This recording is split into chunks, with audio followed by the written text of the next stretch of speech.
Hello, I'm Bob the Booker and welcome to my channel, and today I wanted to talk a little bit about the books that I've been reading this week. I hope you're keeping really well, and yeah, I hope things are going well on your end, but let's get talking a little bit about these books. So before I get talking about the books, just another very quick fun thing from my week, which was a bit bookish, which was that I was in Hay on Wye for the book festival there.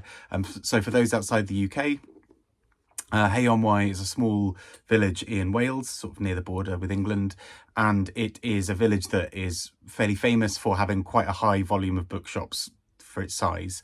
And yeah, it was just really fun to go around. I want to make more of an effort to sort of see more of it next year, but I got to see a talk between Abdul Razak Gurna, sort of Nobel Prize winner from a couple of years ago, and Elif Shafak, the wonderful British-Turkish author whose works I've really enjoyed so far, and just hear them in conversation about identity and about so many other things. I also got to meet the lovely Anton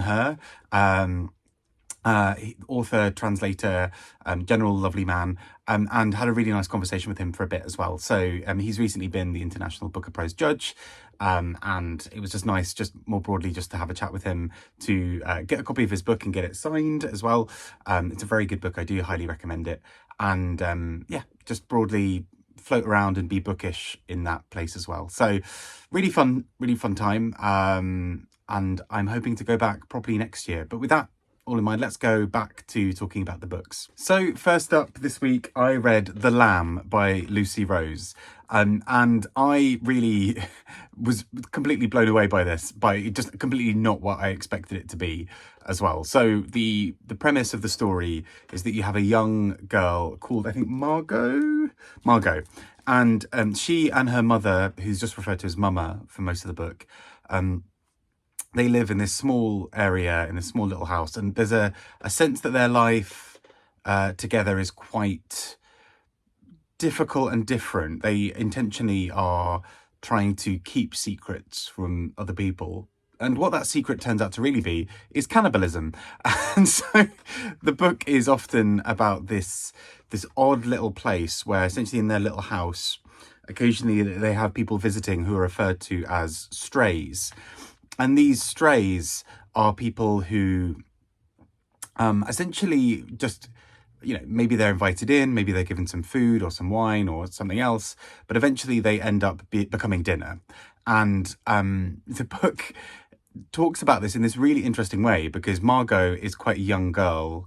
And so we're reading this story through her eyes, and particularly seeing the ways that for Margot, so much of this is normal.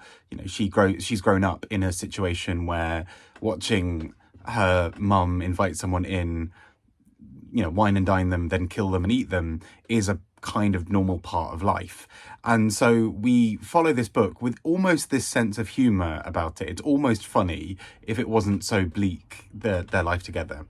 But what starts to happen is that Mama starts to date a woman called Eden.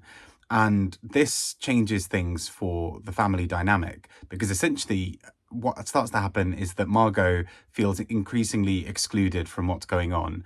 And without spoiling anything about how this book goes, it just develops into this weird and wonderful narrative. And I just thought this was so dark and horrific, but also so funny and silly in the way it does things. I thought this was really well done as a book, and just so wild and silly.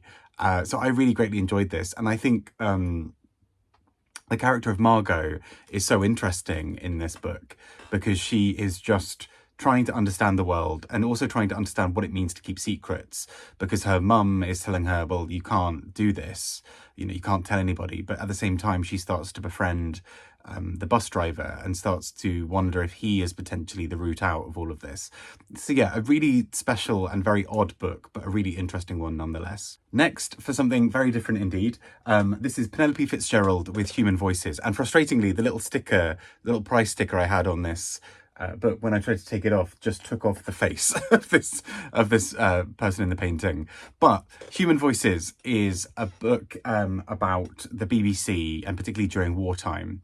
And so what we are essentially seeing is that the radio stations who are trying to hold everything together, not only their own personal lives, but also the morale of the nation during wartime. And that sounds like this book would be far more serious than it is, but Penelope Fitzgerald has this real lightness of touch that allows her to just drop in these really brilliant jokes or silly moments in some of the darkest moments of this book, and also to shift quite a lot. A lot of this book involves you not really being sure who the main characters are, because we'll spend some time with the character and then float over to somebody else, and it doesn't feel like we necessarily need those things resolved. They're allowed to just be these little moments of things happening. But what is really fun and interesting in this book is how she is able to find the human part of this, the idea that during wartime, a radio station is much more than a source of information. It's a source of comfort. It's a source of normality in amongst everything else.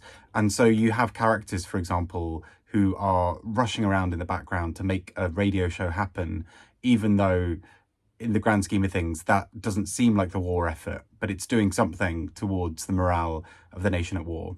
There's a great moment, I don't want to spoil, but where a French general goes to speak and essentially tries to tell the public, the British public, that they should give up and just roll over and acquiesce to the demands of the Nazis. And there's something about the way this book does it that is so oddly funny, because it catches you by surprise, but then equally there's another twist upon a twist upon a twist with that is just incredibly funny and silly. So I really enjoyed this book. I thought this is so beautiful. Penelope Fitzgerald is an author whose work I've really enjoyed anyway, and part of a little project for me is just going back and reading more of her work. Because there's something so gentle in her approach, but also fiercely intelligent, that I really love. She has a way of understanding the psyche of characters and often conveying that understanding in the space of a few sentences. And I find that so staggering in this little book. It's a very short book, but it does a lot with that space. And last but not least, and continuing the theme of books that do a lot in a very small amount of space, A Room Above a Shop by Anton Shapland. And I adored this. I think this may be in the running for one of my favourite books of the year. The whole premise is essentially that these two men fall in love and try to eke out an existence living above a shop in a town or a village where they don't necessarily think they're going to be accepted. And the way the book does this is through this series of really small moments, glances of things that one character says and the other one doesn't reply to, all of these subtle small moments that go on throughout the book. And we then start to see their life as two people living together in a room.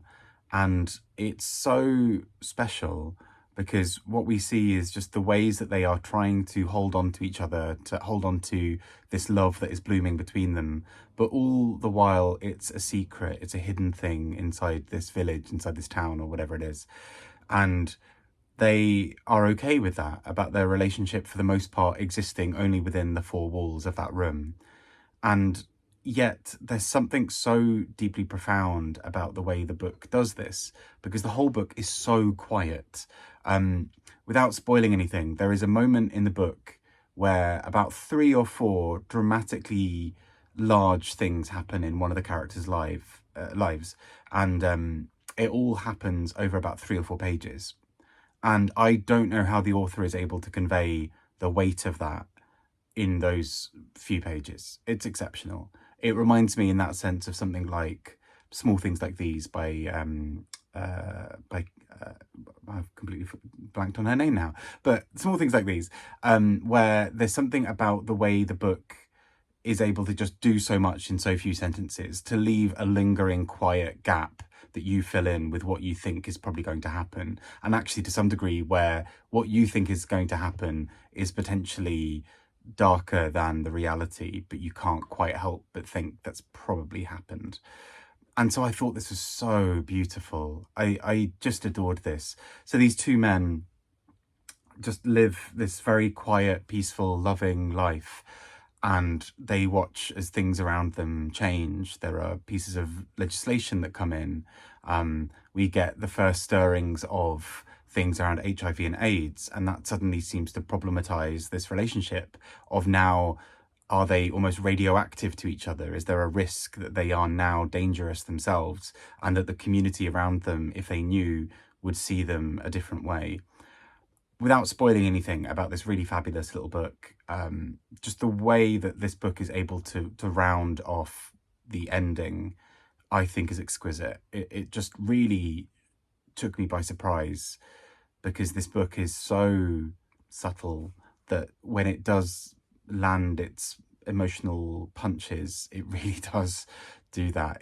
It's a book that I think invites you to come in closer, and it whispers just the most striking things at you. I think this is exceptional. This is easily, I think, one of my books of the year. I just really love what this book does. I don't want to spoil it anymore because it's difficult because it's such a short book. It's really difficult to talk about some of the plot points without spoiling the entire thing. But I really recommend this, and I think give this book some time. Even though it's a very short book, I think let it really wash over you, because there's something deeply special going on under its pages. So with that, those are the books that I've been reading this week. I hope you're keeping really well. For those of you who might have been at Hey on Why, I hope you had a great time as well. Take care and speak to you all very soon. Bye bye.